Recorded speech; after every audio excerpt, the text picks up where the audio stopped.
Morning. Yeah, it's me again. As you can see by my surroundings, it's Sunday morning. I'm at work. Yeah, I know, sucks to be me, but got to think of the overtime, especially as to what I'm needing to buy, which we'll talk about later on in the video. But before I start the main video, just a couple of points. 75% of the viewers that watch my videos aren't subscribed, so please, if you like to see the videos and you watch them, just hit the little subscribe button down below, and if you want notifications of when I upload a new video, hit the bell icon right next door. Only takes 2 seconds and job's done. And thumbs up or a thumbs down even, but please, if you do a thumbs down, just drop in a comments box down below why you've done a thumbs down, just so I know if it's anything that I'm doing wrong that I can learn by, or whether it's something about the content you don't like.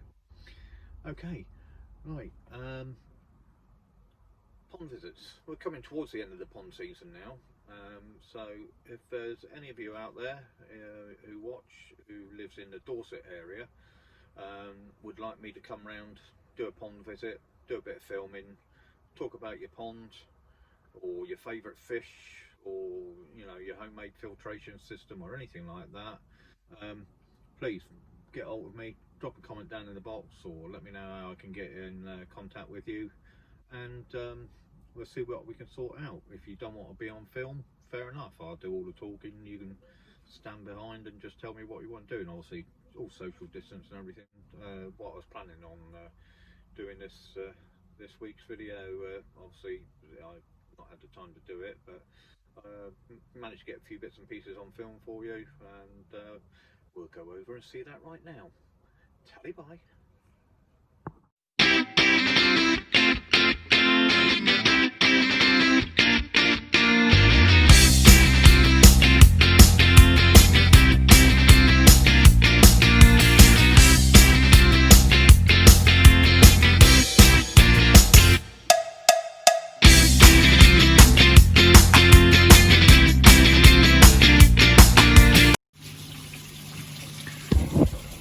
A quick look at the fish.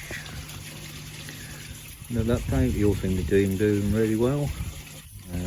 Not got any water quality issues, no health issues. Shad over there, definitely on the mend. Not got a problem whatsoever with his leading ray. He seems to be feeling quite nicely, so he's definitely not going to come out again. We'll leave him the plant alone.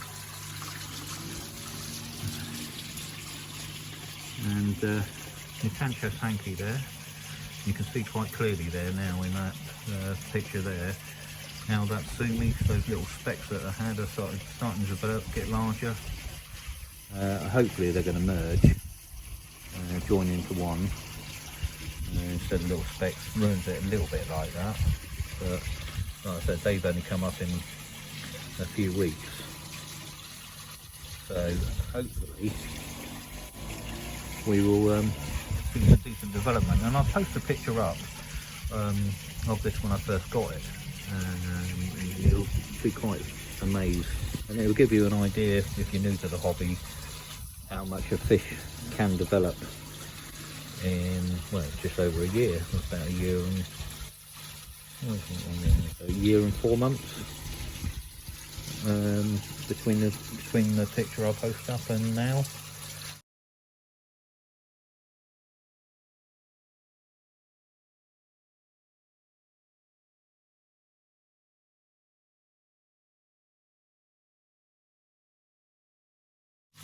Picked him up from 20 koi. Didn't collect him until sort of like May time. Just had one little bit of sumi coming through on him. Body development's not great on it. I'm pretty convinced it's a male. Just hasn't got female body shape on it, but it's still early. So we'll just see how things develop. It may put on a bit more body. Hopefully it will. I'd like it to be sort of like Mashiro there. Have the sort of body shape of that. It'd be nice to get that body shape. There's Obi the Achiever, looking really healthy.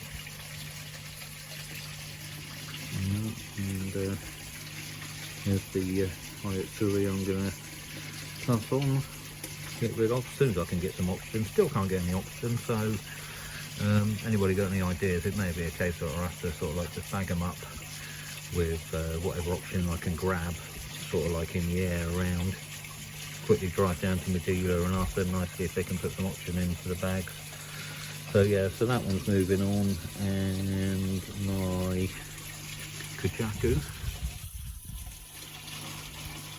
Casey the Kajaku over there. Yeah, moving that on, although I'm starting to regret that decision because it's starting to come on leaps and bounds really. Yeah, the colouring's not quite right, it's more sort of like orange than red, but the development on it is really nice. And I just love the little patches, the little highwayman type patches over the eyes is quite attractive. But no, I said the young lad could have it, so I'll pass it on to him, as I said. We need to make room, and I've got the Ogons. And also next year I'll be possibly adding another Kohaku to this, an Adam Bayer Kohaku, for the Andrew Daly Adam Bayer Grow and Show that I mentioned last week. If you want more details, just pop over to Andrew Daly's channel, Koi Diaries, and just have a look about that. It's well worth going. I don't know whether we're closed now. We've had a lot of response to it. I think there's about 150 people or something like that wanting to take part in it, which has made Adam golf a bit because he has to get 150 fish plus up for the competition. But you know, £95 for an Adam Bayer Kohaku, I mean, yeah, well worth having a go. And the two showers side by side there, still piling the weight on, still growing nicely, absolute gammets.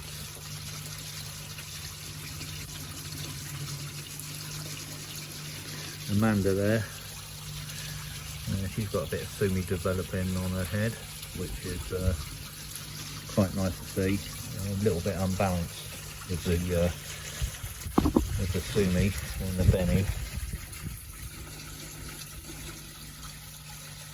That's my wife's fish, that one anyway. Most expensive fish in the pond, chose by the wife. So she's got no callback. And then Patch down there for obvious reasons. Yeah, greedy.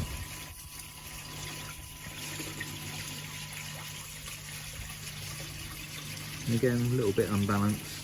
Not show winning fish, but hell of a body.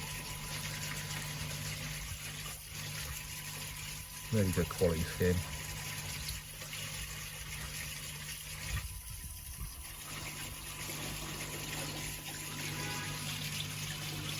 Yummy Buki Ogon there.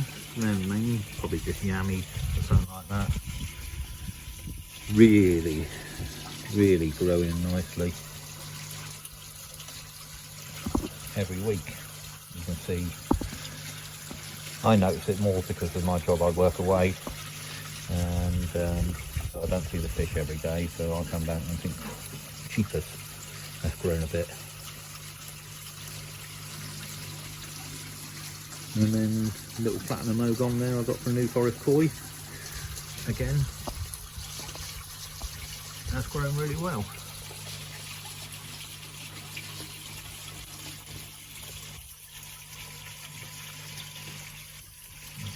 Kirsty the Kohaku, looking fine as always. Anyway, little thing here. I don't know how many of you run auto feeders. I run one myself, just like I say, during the day, the working day. You know, I'm at work, the wife's at work, I like to keep the feed going in.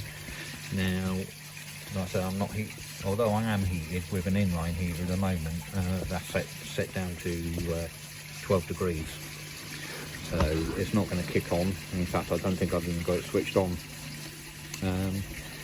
But I haven't got my air source heat pump yet. Like I said, I'll talk about that in a minute. But I haven't got my air source heat pump yet. So pond temperatures are reacting to the air temperatures, which have dropped quite a bit. And the mornings now, night times in the mornings are getting, you know, reasonably chilly. I mean, they're not freezing, it's not Baltic, but it's chilly. And like I said, the water's dropped from sort of like, it was like around about the 22 in the height of summer, 22 degrees, and it's down now into the 15s. So in the mornings, they're not so eager to feed. My first feed on here was set for 6:30 in the morning. So anybody else running a feeder, it might be an idea. I'm just going to do it in a second, just whip this off and change the timing. I'm going to take the early morning feed off and probably not start feeding probably till I'd say about 10 o'clock once it's warmed up a bit, because otherwise food's just going to go to waste. I mean, like I said, they're not eating all this on floating around. I'll scoop this out in a minute, but yeah, I shall have a feed probably 10 o'clock, another one at 12 or 12:30, probably another one, keep it at 3 o'clock. And then the wife's home from work and she normally gives them the feed when she comes home from work. Looks after them. Now, I spoke a couple of weeks ago about essential koi keeping equipment, and I will add to that probably the most essential piece of equipment that you can have when keeping koi, especially if you're like me and you sort of like work away, is a understanding, patient, tolerant, loving, caring wife like I have. She's put up with my hobbies over the years, albeit what it's fishing, rugby, fish keeping, koi keeping, you name it. You know, she's stuck by me, and you know, she's getting into this a little bit, and because I'm away all week, she's really the main koi keeper. Comes out, keeps an eye on things, lets me know if there's any problems, gives them their feed, make sure the feed is topped up, changes the filter frost in the shower, empties out the skimmer basket. Yeah, so yeah, that's an essential part, the most essential part of koi keeping, I'd say, is an understanding, appreciative wife. As I was saying, auto feeders, if you're running the auto feeders and you're doing an early morning feed, just some recommendation to actually knock that early morning feed off and probably don't start feeding, like I said, till about 10 o'clock, and don't have no late night feeds, unless obviously you're heated and you're keeping water temperatures up and about up about the 18-20 degrees mark.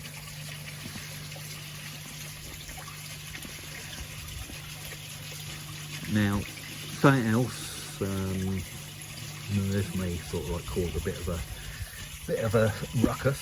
I was reading a little post on Facebook about floating poo.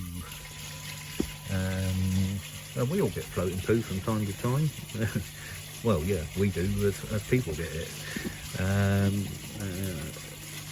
In fish, floating poo, if it's a normal colour poo, sort of like browny colour, and it's floating, you know, 909 times out of 1,000 it's nothing to worry about, because when your fish are on the feed, and like you say, you've got gutted fish, like a few of mine are, they come up and they're just gulping air. They're not even getting food in. They've got their lips out of the water and they're taking air in, and then when they are getting food in, they're taking great big gulps of air down as well.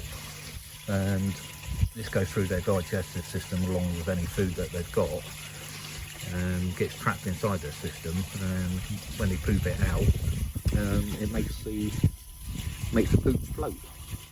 So like I said, floating poop isn't anything to worry about normally. Now the only time you should sort of think about maybe keeping an eye on things and watching your fish is if you get sort of like floating poop that's clear whitish colour, sometimes slimy, or you get sort of like a yellowy, dirty yellowy, slimy poop, and that can normally sort of show that there could be a bacterial problem inside your fish's gut. Very rare you see that. Brown floating poop can be quite a common thing.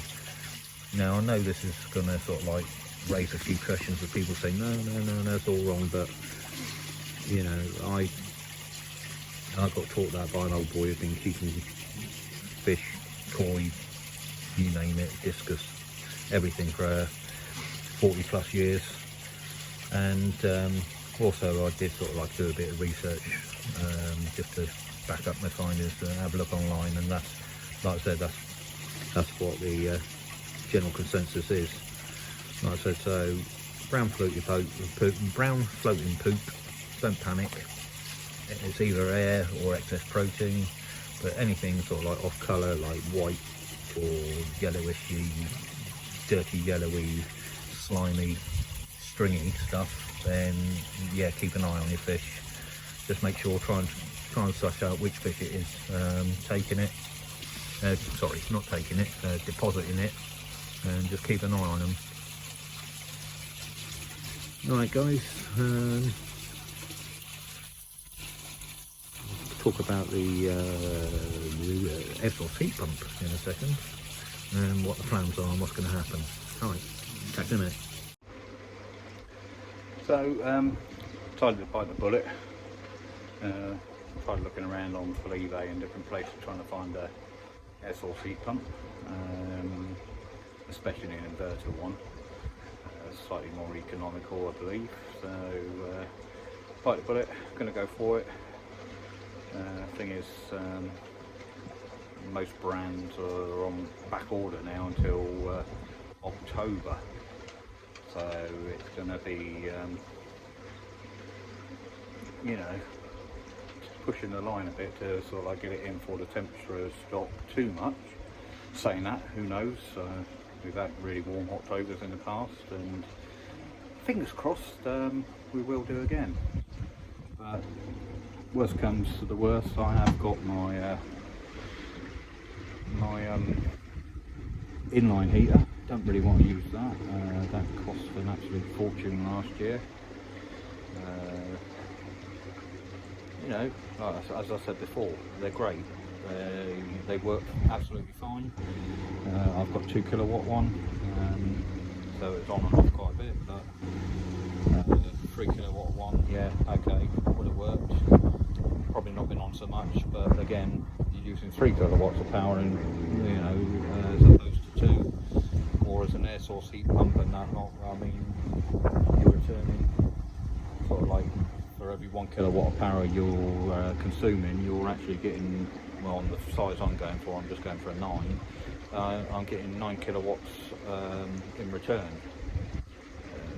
So they're worth it in the long run for the initial outlay, and so I'm going to bite the bullet. Just turn you around. So down in there, you just see it down there, is the existing inline heater. So I'm going to leave that in place if I can, just as a backup if anything should happen to the air source heat pump. Now I'm going to put the air source heat pump right there where the gunner is sat, and then, like I say, it normally comes out of the pump, splits off, goes through the heater, returns to the pond, and then the other line goes through the UV back to the pond. And the pump is, I'll lift this up and I'll show you. Sorry about that, just had to lift up my other cover. So there's my pump down there, and then come out of the pump, and I've got a Y piece that splits off. One goes through the UV, and then the other one goes down around through the heater. Now, to the air source heat pump, I have to check, see what sort of flow it can, the minimum flow rate it can handle. Now, the question I'm asking is, do I go straight from the pump round to where the air source heat pump is going to be, back down and then through the Y piece to my 2 returns, or can I split it off and just have one run, the heater line run, round to the air source heat pump, back in through the inline heater that's going to be there as a backup, as I said, and then back into the pond. So I'm only returning hot water on one return. It'd be nice to have the option of just having the one return heated, and then I can shut one down, because I've got valves on all of them. So advice please, anybody running air source heat pumps, what do you think I should do? Like I said, I've got nice short runs.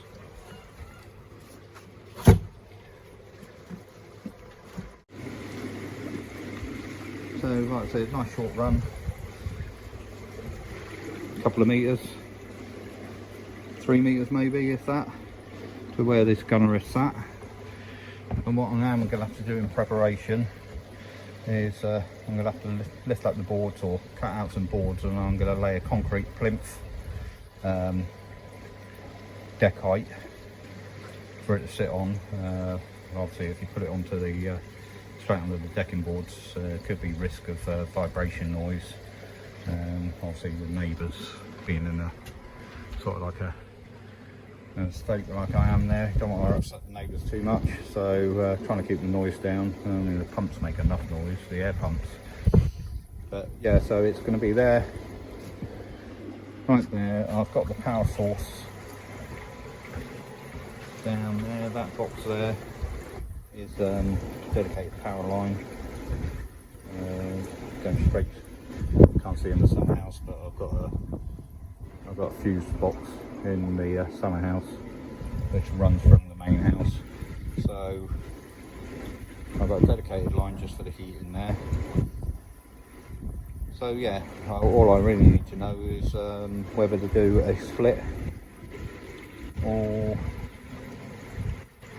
whether to run sort of like straight out of the pump through the air source heat pump, then back, and then split on returns to the pond. So yeah, if you can let me know in the comments down below what you think, guys, what do you think is best, let me know. Anyway, so that's the plan. So over the next few weeks I'm going to be getting pipe work, and I'll probably get the pipe work laid out ready, get the plinth done in there ready, weather allowing, and see how things go from there.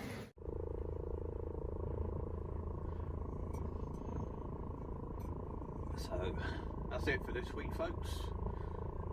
Like I say, if you got any ideas what to do with the heat pump, then post them down below. And if you fancy a pond visit or something along those lines, then again, let me know down below, and we'll see if we can sort that out.